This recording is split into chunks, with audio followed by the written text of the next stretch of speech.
Traditionally, there were two audiences that your CV had to go through. The first was hiring manager from HR who owned and managed the process.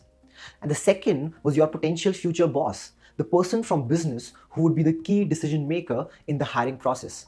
Today, however, there is a third audience, and that's called an ATS, an applicant tracking system.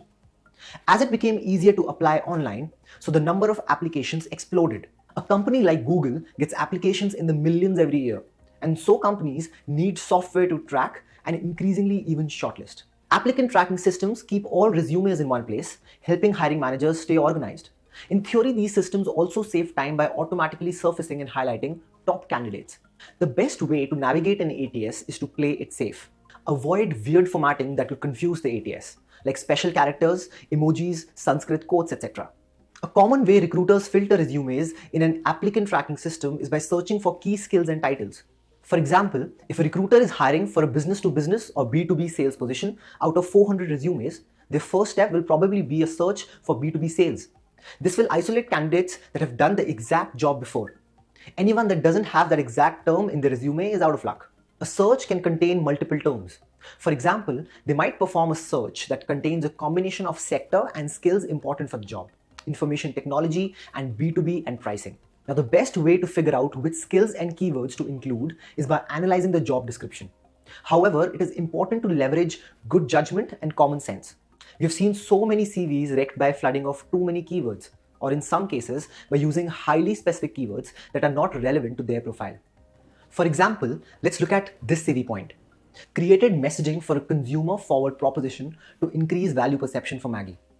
Now, while a lot of marketing terms have been used here, some core marketing terms have been missed here, like brand communication. Also, a technical term like increased value perception can simply be called premiumization.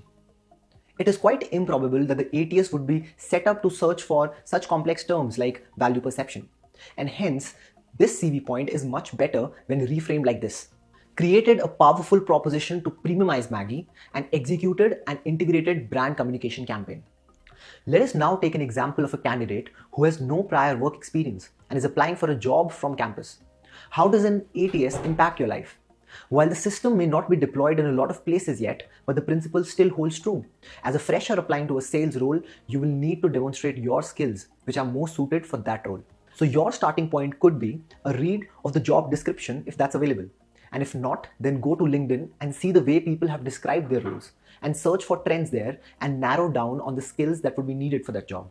Once you've done that, map these to competencies to arrive at the list against which you then measure yourself. For now, let us go ahead with this example. So let us assume you found out that a lot of people have described their role as meeting targets, handling teams, launching products, expanding distribution, etc. The competencies that you could derive from these are accountability and responsibility, people orientation, functional sales aptitude, etc. Now remember that this person is a fresher, and for freshers, the first question is that I don't have much to show.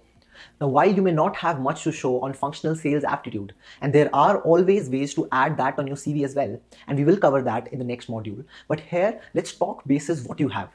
So as a fresher, you will have experiences in committees and clubs, internships and projects. Use those to bring in elements of leadership or meeting timelines, of handling budgets, of meeting targets, of delivering growth. Now, our strong suggestion to you from this module would be to pick up simple and relevant keywords and do not lose sight of common sense at any time.